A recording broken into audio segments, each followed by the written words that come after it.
balita po ng GMA ito, pinagmamalaki po ng GMA na Marcos at si Kamala Harris ay nag-usap sa telepono, no? Tungkol po ang tinalakay nila ay yung pagpapaigting ng relasyon ng US at ng Amerika. Ayon nga po sa ating mahal na Pangulo, no? Sana raw po ay magtuloy-tuloy. Ayan, no? As typical with the relationship is on every level in every facet on the economy. Ayan. Marcos said during a telephone call with outgoing United States Vice President Kamala Harris that he is hopeful. Siya po ay umaasa that the progressing relations between Manila and Washington will continue as they stand for the rule of international law. Antindi po, no? Umaasa po si Pangulong Marcos na magpapatuloy o uunlad pa yung relasyon ng Pilipinas at ng Amerika. Ang kausap niya po ay Vice President ng Amerika. Kausap ng presidente natin yung Vice President ng United States. Ang problema, hindi ba natin alam na yung sinasabing kausap ni BBM na Vice President ngayon ay kalaban ng nanalong presidente? Ibang-iba po eh. Magkaiba po sila ng partido, magkaiba po sila ng tinatahak na tunguhin. No? Ano man ang relasyon natin kay Kamala Harris, kung tayo po, ang ating pamahalaan ay patuloy po na umaasa na yung relasyon natin kay Kamala Harris ay magpapatuloy, ibang-iba po ang patakbo ni Donald Trump sa nagdaang administrasyon.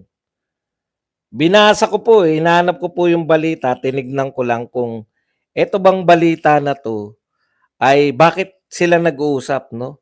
Nakita ko ron, tinatawagan na pala talaga ni Joe Biden lahat po ng kanyang kaalyado, no? Lahat po na kasi papaalis na ilang araw na lang si Joe Biden. So parang nagpapaalam na po siya sa kanyang mga kaalyado. So nasaktan po ako, nasaktan na naman ako. Kasi tayo po ang number 1 ally ng US dito sa Southeast Asia. Tayo lang po talaga yung nagmamalaki na kaalyado tayo, no? Nagpapaalam pala si Joe Biden.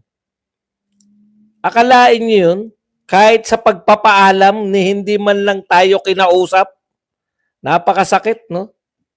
Dito sa area na to, bahagi ng mundo sa Southeast Asia, ipinangangalandakan natin na tayo po yung pinaka number 1 kaalyado ng US.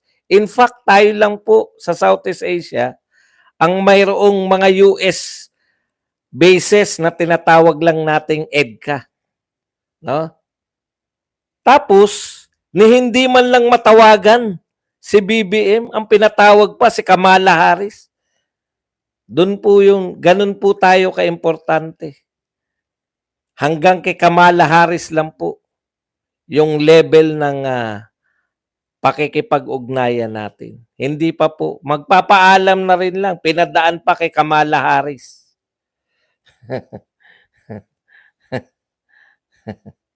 Okay. So, bagong pakisamahan na naman. Kaya lang,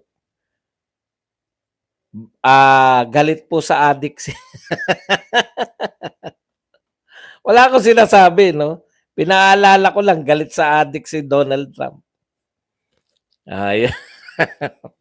Hopefully, magpatuloy talaga yung wala naman tayong problema, no? Pinangangalandakan lang natin na special yung relasyon natin with the US government. Pero sa kasawiang palad, hanggang kay Kamala Harris lang ang ating pakikipag-ugnayan. Sana ano, no? Para may pagmalaki naman.